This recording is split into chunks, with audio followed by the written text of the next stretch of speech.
Naaalala mo ba kung paanong may isang tao na laging bumabalik sa mga panaginip mo? Yung tipong siya at siya lang. Ako, oo.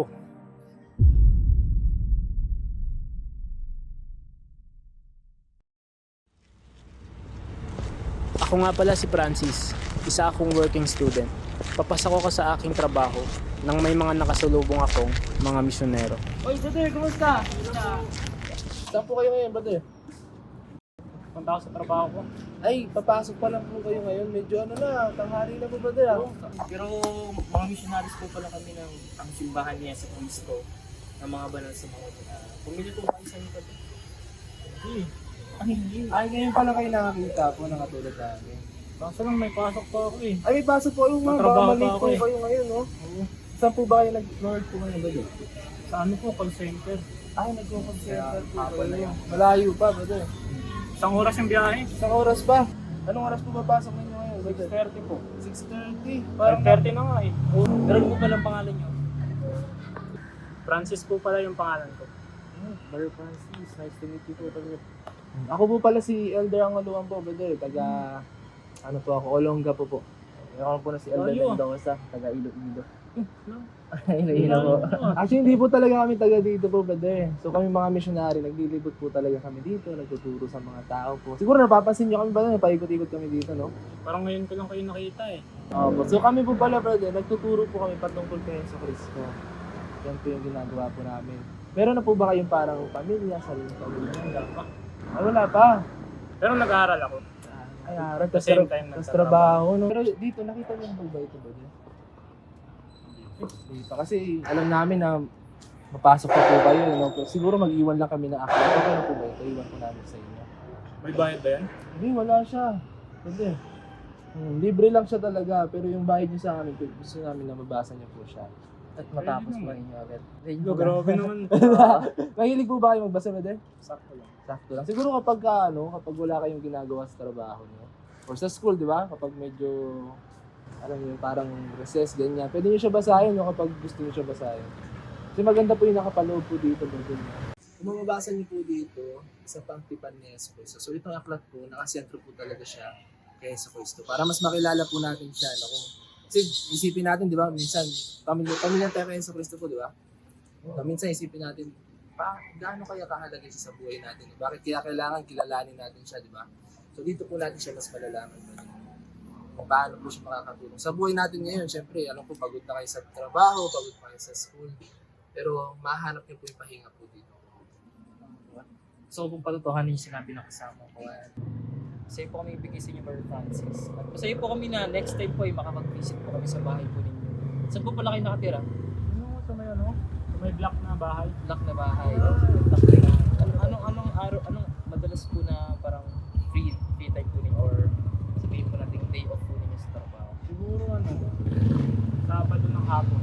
So siguro, ngayong Sabado, brother, okay lang po ba makapunta po kami para mas may bayagi namin ito aklat na ito. Pag nakita niyo ako doon. Sige po, brother, baka malate pa po kayo. Francis po, no? Ano po? Esguera. Esguera. Sige, Esguera. Francis Esguera. Brother Francis, ilan po is trabaho po ninyo? Ingat po kayo mga sir. Dito. Sige po, brother, ha? Ingat po. Aklat ni Mormon. Ah, mga Mormons pala sila.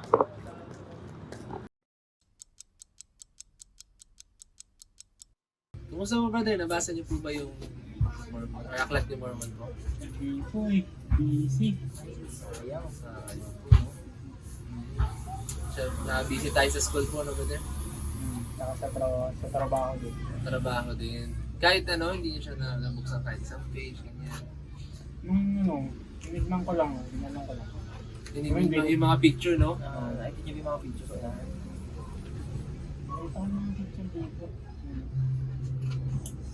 Sa mga picture po na nakita niyo yung mga katanungan. Actually, hindi talaga ako pamilyar sa mga picture dito. Pero ito, siyempre si Jesus Christ. Pero ngayon, Brother Francis, masaya po kami ng mga pagbahagi sa inyo kahit hindi lang patungkol sa akin. Bakit kami nagbabahay-bahay para magturo patungkol sa Kristo. At siyempre, sisimulan namin siya ba din sa may pakilala kung ano nga ba itong aklat ni Mormon. No? Para mas maging familiar tayo kung saan siya nanggaling, ano yung mga nilalaman niya, ano yung mga kwento niya. No? Hindi natin mas maintindihan talaga kung sino si Jesus Cristo, no? At sino siya sa buhay natin. So okay lang po ba din kung mag-pray tayo bago namin siya ipakilala. Pwede po. Sige. Ako na lang po yung mag-isal po sa atin. Alam po namin, brother, na yung pangakong biyaya ng Diyos kapag sinunod po ang Panginoon na si Kristo, na magkakaroon po kayo ng buhay ng walang hanggan. At makakapunta po kayo sa pinakamataas na kaharian po ng inyong handa po para sa atin. At ayun yung Celestial Kingdom. At masaya rin po kami na kaming lahat. Yung goal po namin ay makapunta po sa Celestial Kingdom. May sasagawa po natin yun sa pamamagitan po ng si Kristo at ang pagsunod po natin sa Kanya.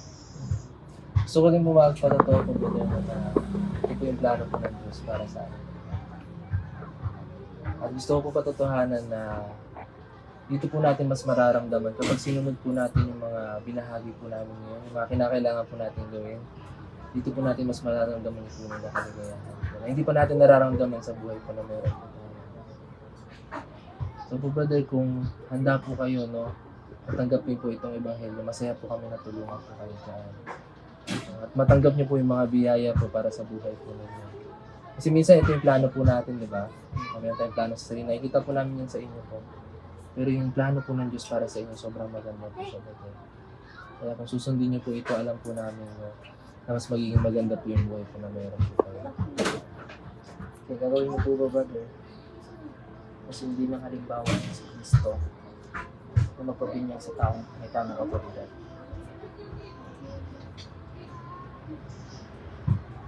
Sige po.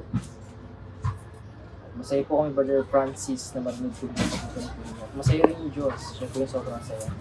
Kaya gagawin niyo po ba siguro mag-set po kami ng schedule. So hindi po siya bigla na bukas may binagad kayo. Siguro mag-set po kami ng schedule. Pinakamaganda para sa inyo, mas mapagandaan po ito. Siguro sa darating na September 30, ba din na? Kasi nagsasagawa kami ng pagbibinyag po dyan. So, masaya po kami na tulungan po kayo sa araw po na yun, brother. Pero yung invitation po namin is gagawin niyo po ba na ihanda din yung ating sarili po para po sa araw po na yun. Sige po mga elder. Anong araw po yun? September 30. 30. Anong oras? 9 a.m. May mga tanong po ba kayo? Wala na. Alam po namin totoo yung mga bagay ng Diyos sa mga Kristo. Amen. Amen.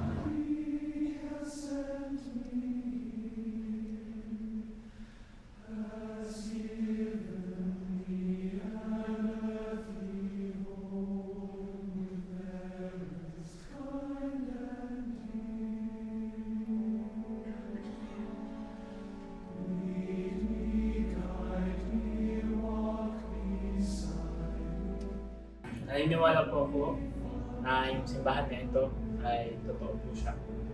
At naniniwala po ako na kung meron po tayong pananampalataya kay Kristo, magagawa po natin yung mga imposible. Katulad ng tinuro ng mga missionary sa akin. And sobrang saya ko po na nabinyagan po ako ngayon. At sa pamamagitan po nun mas lumakas pa po yung pananampalataya ko kay Kristo. At ako po na lahat ng sinabi ko ay totoo sa pangalan niya sa Kristo.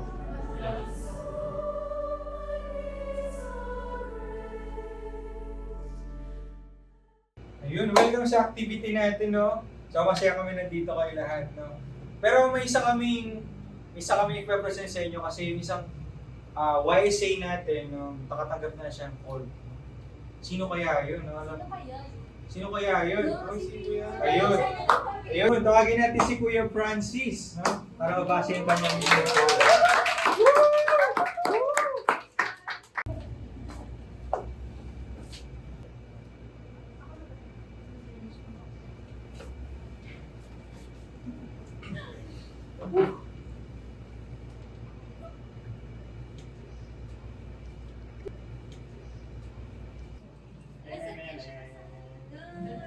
So kaya siya na-assign?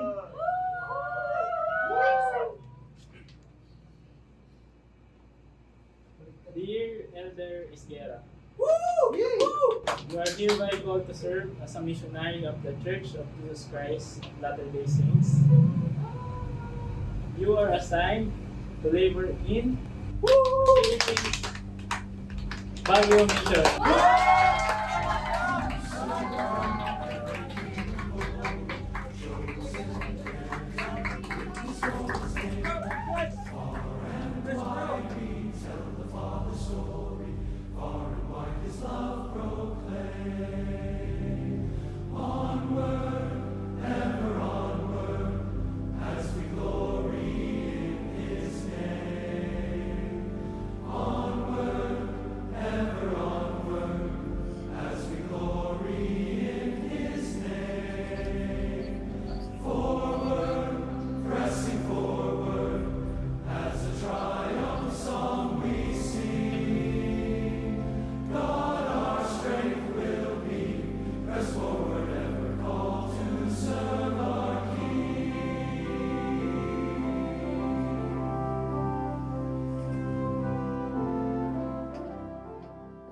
Elder, easy na. May appointment pa tayo. Wala na. Ayusin mo yung necktie mo. Sige, sige. Alas 10, kila Brother de la Cruz. Okay.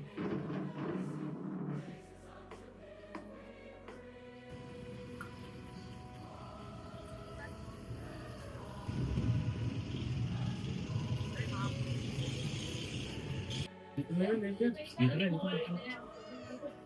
Tao po! Ako po. Tao po!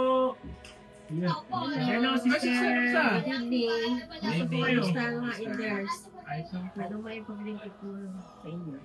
Alam niyo po ba na babalik kami ngayon? Oo, sa Book of Mormon. Opo.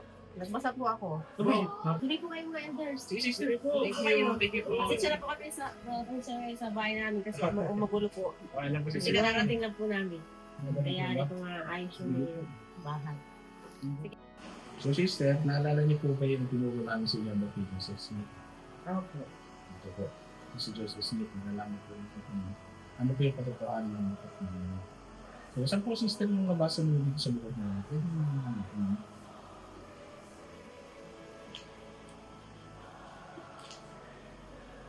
Ano ba sa'yo? Ano ba dito po? Ito po yung pinabasa namin sa inyo ngayon. At dito niyo po nabasa yung pangalan ni Joseph Smith. Napapatotoo po ako sa lahat ng sinabi ng kasama ko. At naniniwala po ako na yung aklat ni Mormon. Magpapatotoo po siya kay sa Kristo. At alam ko po na kung babasahin po natin siya at babasahin niyo sa Kristo at i-apply sa sarili niyo yung mga tinuturo sa aklat ni Mormon. Alam ko po na mas makikilala niyo siya sa Kristo. Ayun po yung promise ng aklat ni Mormon para sa atin lahat.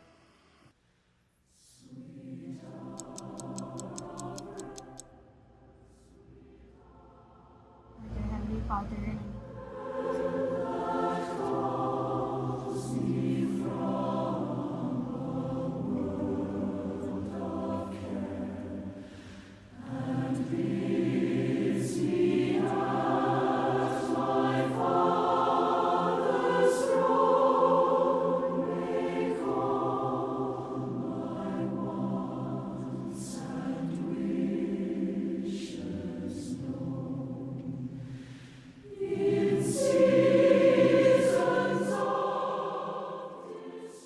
Yun lamang po, Ama. Mahal na mahal po namin kayo.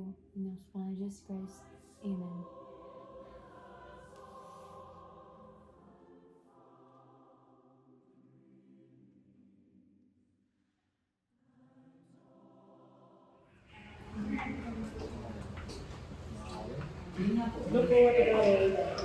kumusta ka na? Papawin ka lang po ng Anong dito ka, nagpapakilala ako sa'yo. Ay, okay lang po. Single pa naman po ako ngayon. Tamang-tama, papakilala ko sa'yo. Maganda siya. Ayan, ang gusto ko.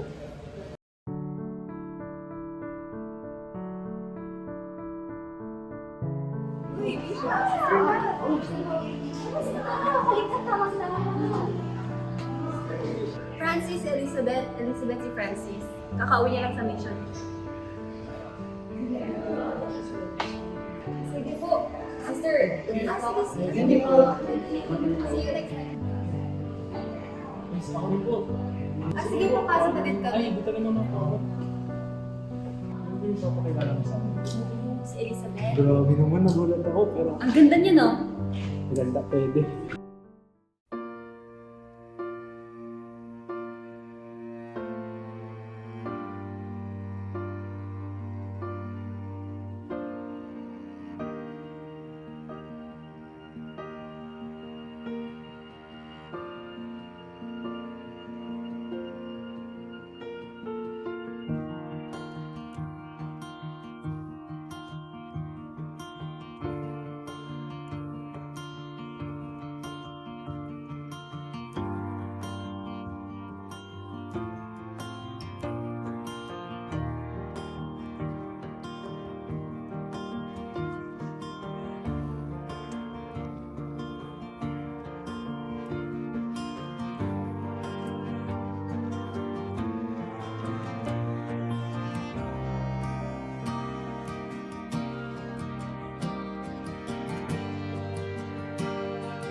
Kamusta ka naman? Nakauwi ka na ba? Oo, kakarating ko lang. Ikaw? Oo, nasa bahay na rin ako. Kanina pa nga kita gusto tawagan eh. Kaso baka nakakastorbo ako sa'yo ngayon. Hindi naman. Okay nga yun eh. Nagkausap tayo, tumawag ka pa. Ayun, buti na lang. At least, narinig ko boses mo bago ako matulog. Grabe ka naman. Sobrang bolero mo naman. Di naman ako nabobola. Totoo yun. Nakakagaan nga ng pakiramdam pag nakakausap kita eh. Naku, baka masanay ako dyan ah. Okay lang. E di sasanayin kita. Loko ka talaga. Sige na, late na. Matulog ka na. Oo, sige na. Basta, ingat ka palagi ah. Sige, good night. Good night.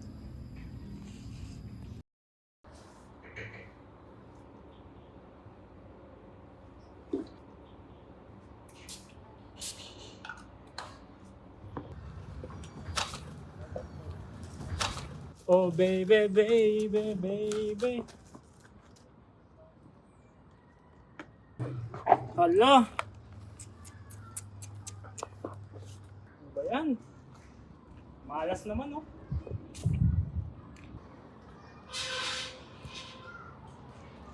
Hello. Hello, Bet. Pasensya, malilate ako ngayon. May problema kasi. Nakatapa ako ng tae. Pero, lilinisin ko muna itong sapatos ko. Pero, pupunta pa rin ako dyan. Hintayin mo lang ako. Ay, nako, ang malas naman, oh. Matagal ko na itong gustong sabihin sa'yo, eh. Alam pa naman naliligaw pa lang ako, pero mahal mo mahal. Ano pala yan? Ay, hello po, Bishop. Kamusta? Ay, saan po? Ako lang. Ay, sorry. Sige. Ay, sige po. Pero ayun niya, Elizabeth. Mahal. Sige po, hello po, Bishop. Ano ba yun? Elizabeth, mahal na mahal kita. Payag ako magpakasal tayo sa temple. Ha? Oo, payag ako magpakasal sa'yo.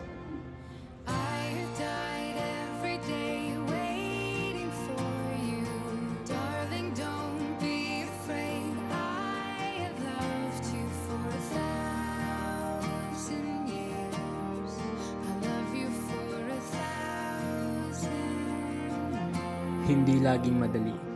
May mga gabi ng pagod, may araw ng pangamba.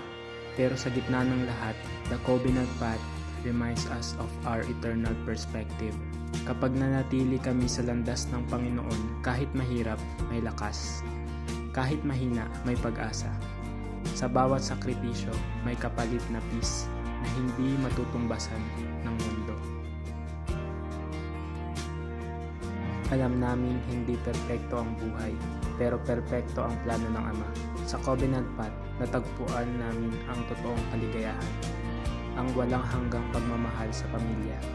At doon, sa piling niya, alam namin forever means eternity. I have died every day waiting for you. Darling, don't be afraid. I have loved you for 1,000 years. I love you for 1,000 more. And all along I believed I would find you. Time has brought your heart to me. I have loved you for 1,000 years. How does the Church of Jesus Christ of Latter-day Saints distinguish and differentiates itself from the rest of the world? Here is the answer. While it is wonderful to see and feel that we all have such a common with the rest of the world in the regards to families, only we have the eternal perspective of the restored gospel. What that restored gospel brings to a discussion on marriage and family is so large and so relevant that it cannot be overstated. We make it a subject of eternity. We take the commitment and the sanctity of marriage to a greater level because our belief and understanding that families go back before this earth was, and they will go forward into eternities.